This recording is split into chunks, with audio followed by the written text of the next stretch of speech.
ஓம் நமோ நாராயணாய நமக. ஸ்ரீ குருப்பியோ நமக. என் பெயர் ராதிகா. நான் விழுப்புரத்தில் இருக்கிறேன். நான் Narayaneeyam class 3rd batch Kovai புவனம் மேடம் அவரிடம் கற்றுக்கொள்கிறேன். அவர்கள் ஒவ்வொரு ஸ்லோகத்தையும் வார்த்தைகளை பிரித்து எவ்வாறு படிக்க வேண்டும் என்று பதம் பிரித்து கற்றுக் கொடுக்கிறார்கள். ஸ்லோகத்தோட விளக்கத்தையும் சொல்கிறார்கள். மிகவும் அருமையாக இருக்கிறது. கற்றுக்கொள்ள ஈஸியாக இருக்கிறது. குருவாயூரப்பனின் அருளால் நான் ஸ்ரீமன் நாராயணியத்தில் தசகம் 1-2 பாராயணம் செய்கிறேன்.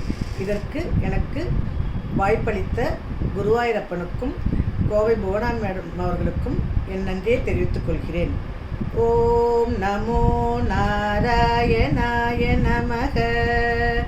முதல் தசகம் பகவத் வைபவம் சாந்திரானந்தாராகம்.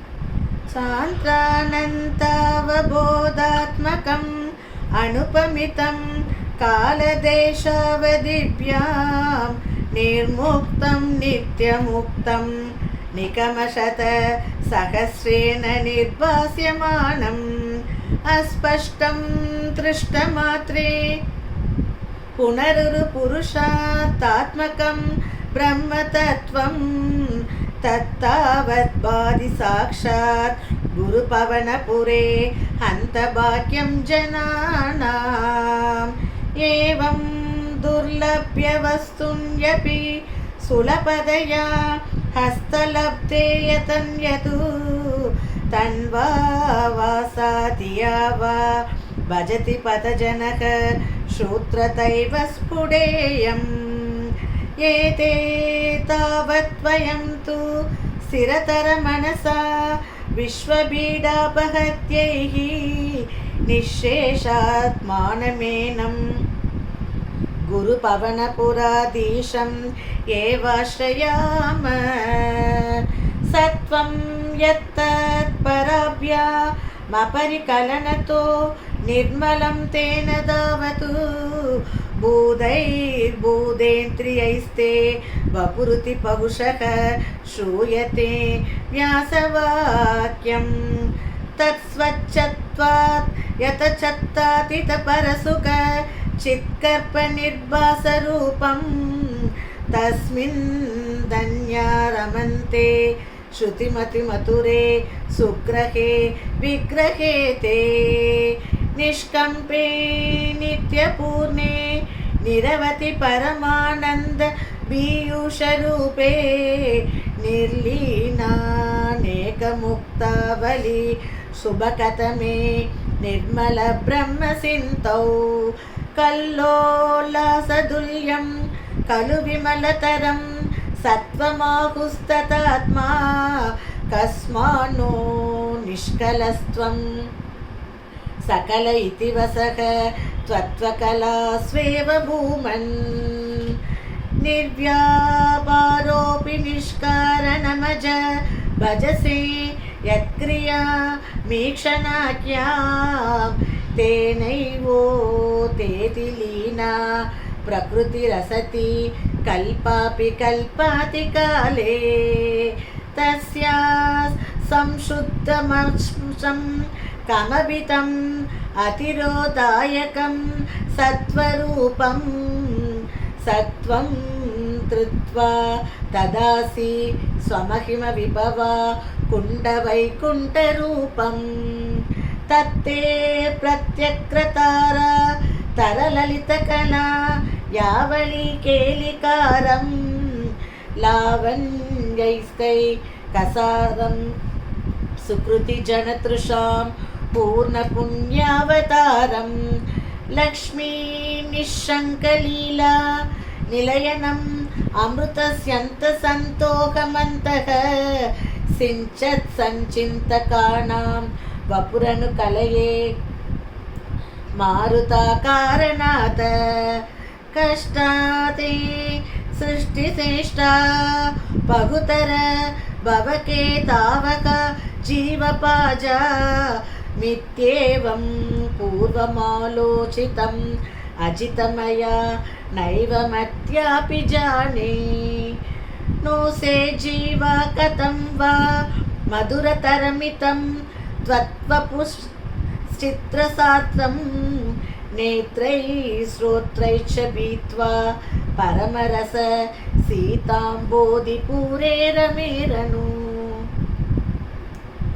नम्राणां सन्निधत्ते सततमपि पुरस्तैरनभ्यर्थितानपि आर्तान् कामानजस्रं वितरति परमानन्दचान्त्रां गतिं च इत्थं निःशेषलभ्यो निरवधिकफलः पारिजातो हरे त्वं क्षूत्रं तं शक्रवाडी तृमम् अपि लशति व्यर्थम् अतिव्रजोऽयम् कारुण्यात् काममन्यं ततति खलु परे स्वात्मतस्त्वं विसेतातु ऐश्वर्यादिशतेन्ये जगति परजने स्वात्मनोऽपीश्वरस्त्वं त्वय्युच्चैरारमन्ति प्रतिपतमधुरे चेतनास्पीदभाग्याः त्वं चात्मा रामये वेत् यतुलगुणकना दारसौरे नमस्ते ऐश्वर्यं शङ्करातीश्वर विनियमनं विश्वतेजोहराणां तेजस्संहारि वीर्यं विमलमपि यशो निःस्पृहैस्तोपगीतम् अङ्का सदा श्री अखिलवितसिद्ध वापिते शङ्कवात्र तत्त्वताकारवासिन् मुरभगवच्छब्दमुख्याश्रयोऽसि श्रीहरये नमः नारायण अखिलगुरु भगवन्नमस्ते सर्वत्र गोविन्दनाम सङ्कीर्तनं गोविन्दा गोविन्दा दशकं 2 भगवन् सौन्दर्यं चान्द्रानन्तरागं सूर्यस्पर्तिकिरीटम् ऊर्ध्वतिलक प्रोत्पासि बालान्तरं कारुण्याकुलनेत्रम् आर्द्रहसितोल्लासं सुनासापुटं कण्ठोत्यन् मकराभकुण्डलयुगं गण्डोज्ज्वलं कौस्तुभं त्वद्रूपं वनमाल्यहारपटल श्रीवत्सदीप्रं भजे केयूराङ्कतकङ्कणोत्तम महारत्नाङ्कुलियाङ्कित श्रीमद्बाहुसतुष्कसङ्कतकथा शङ्कारी पङ्गेरुकां काञ्चित् काञ्चन काञ्चिलाञ्चितलसत् बीदाम्बरालम्बिनीम् आलम्बे विमलां पुजत् युतिपतां मूर्तिं तवातिचितम् यत्रैलोक्यमहीयसोऽभिमहितं सम्मोहनं मोहनात् कान्तं कान्तिनितानतोऽपि मधुरं माधुर्यदुर्यादपि सौन्दर्योत्तरतोऽपि सुन्दरतरं त्वद्रूपमाश्चर्यतोऽपि आश्चर्यं भुवनेन कस्य कुतुकं पुष्णाति विष्णो विभो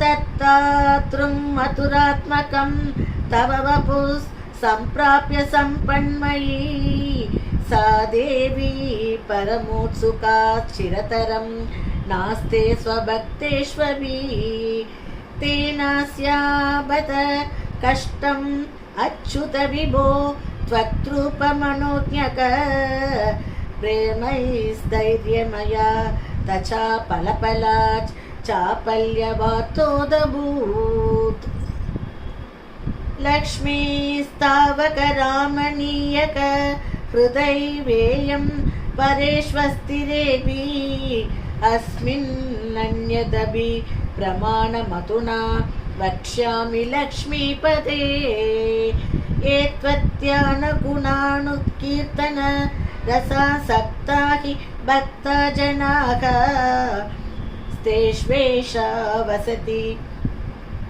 स्थिरैव तयित प्रस्तावतत्तातरा एवं भूतमनोज्ञता नवसुता निष्यन्तसन्तोहनं त्वद्रूपं परचित्रसायनमयं चेतोहरं शृण्वताम् सत्यप्रेरयते मतिं मतयते रोमाञ्चयत्यङ्ककं ध्यासिञ्चत्यपि शीतबाष्पविसरै आनन्दमूर्छोद्भवैः एवं भूततया हि भक्त्यपिहितो योकसयोकत्वयात् कर्मज्ञानमयात् पुरुषोत्तमतरो योगीश्वरैर्गीयते सौन्दर्यैकरसात्मके त्वयि खलु प्रेम प्रकर्षात्मिका भक्तिर्निश्रमेव विश्वपुरुषैर्लभ्या रमावल्लभ निष्कामं नियतस्वतधर्मचरणं यत्कर्मयोगापितं तत्तु एत्यफलं यतोपनिषत् ज्ञानो बलप्यं पुनः तत्त्वव्यक्ततया सुतुर्कमतरं चित्तस्य तस्मात् विभो त्वत्प्रेमात्मकभक्तिरेव सततं स्वातीयसि श्रेयसी अध्यायासकराणि कर्मपडलानि आचर्यनिर्यन्मला बोधे भक्तिबधे तव युचितताम् आयान्ति किं तावता क्लिष्ट्वा तर्कबधे परं तव वपुः ब्रह्माख्यमन्ये पुनः चिद्धात्वन्नुते विचिन्त्य बहुभिः चित्यन्ति जन्मान्तरैः त्वद्भक्तिस्तु कथा रसामृतजरी निर्मज्जनेन स्वयं सिद्ध्यन्ति विमलप्रपोतपदवीम् अक्लेशतस्तन्वती सत्यसिद्धिकरी जगत्यै विभो सैवास्तु मे त्वत्पवत प्रेम प्रौढिरसात् त्रतातृततरं वातालयातीश्वर श्रीहरये नमः नारायण अखिलगुरु भगवन्नमस्ते सर्वत्र गोविन्दनाम संकीर्तनं गोविन्दा गोविन्दा।